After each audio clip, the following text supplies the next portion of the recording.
Hey everyone, it's Steph. Today I wanted to record a very short video about the role of the decider on the design sprint because actually a couple of minutes ago I received an email from a client about exactly that, like who should be the decider, is it really important to have one, what's the role of the decider during the sprint, who should be the decider, and basically, I was starting to answer a very long email with all the informations and I was like, wait, I'm just gonna record a video, also because I'm a bit lazy. So I'm just gonna record that video, send it to the client, but also I'm gonna post it on YouTube so you guys get all the nice informations about that. Because yeah, it's a super important critical question during a design sprint and you need to get that right.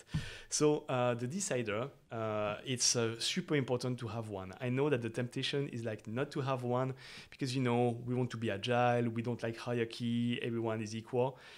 Yes, and the design sprint is super democratic and super agile, but you need on the design sprint to have someone who is accountable for the decision and can actually take the important decision at a very specific time of the sprint. Basically, it's the decider will decide what is going to be prototyped on day 4 of the sprint. So here what you can see is, it's called the Art Museum. It's when you discover all the nice concepts from all the participants. And as you can see, there are some green dots, some red dots, and it's like all the votes from all the participants, the concept they really liked. So you can see here it's a bit scattered and some people like this one, some people like this one. And what really made the call was the decider. She actually picked these two concepts, so these are the stars, and basically these two concepts have been prototyped on day 4.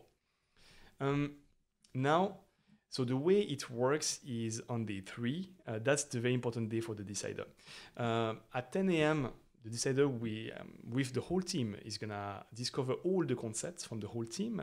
They are anonymous at that time, so people discover them, they vote on the most interesting ones for them. Then at 11 a.m. kind of we establish a short list. So the decider is not voting for this round of votes. He or she will listen to everyone's opinion about what are the best concepts, the strongest one.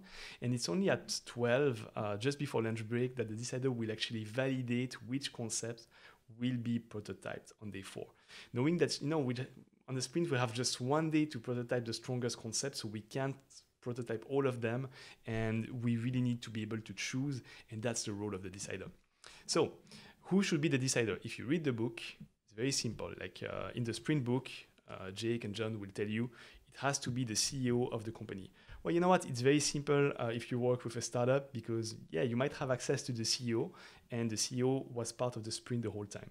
But in most companies we are working with, usually the decider of the sprint is probably a project manager, a product owner, or maybe a vice president, someone very important for the company, important for the project, but it's not the CEO.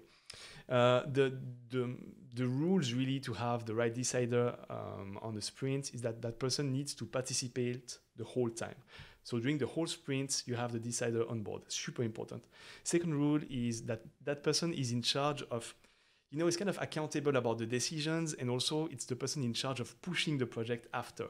So it's like, what's gonna come after the sprint. It needs to be the person who has some kind of power to maybe get some budget, to assign some people or a team to that project. So it's super key to have the right person. And yeah, it has to be the person who is gonna sponsor the project after the sprint. And the person who wrote me is actually from a very large company, and the situation they are in is that for some also political reason, they need to invite a lot of people on the sprint. And it's fine. So in here, you will also keep the same deciders. So it could be a project manager or a VP, someone important, but these people are actually more important. They are the head of something, or the president of something, or maybe someone from the C-level too.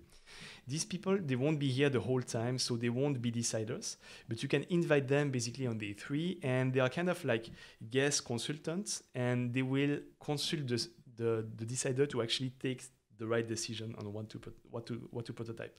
So the way we're gonna do it for that sprint is here at like 10 a.m., the whole team discovers the concept, but with the guests who are coming on the sprint at the beginning of day 3 to discover the concept that have been created on day 2. Then at 11, the team plus the guests will vote on their favorite ideas and kind of shortlist the strongest idea. And they're gonna have to discuss them and maybe defend them too. And the decider is not voting. Then at 12, that's a new step basically that we're gonna add for that design sprint. The decider will kind of consult with the guests, like the big stakeholders. So this could be done in front of the team if you feel comfortable, you want to be very transparent about the whole process. Maybe they should do it in front of the team. Say, I think that we should do that, or maybe we should do that. And then finally the decider is gonna take the decision.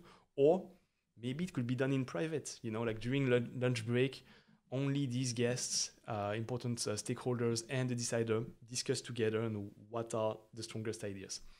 And then it's very important that at 1 p.m., it's the decider of the sprint, not one of these people, but it's the actual decider who was here the whole time, who will make the call, take the decision, and actually explain to the team what concept were chosen and why.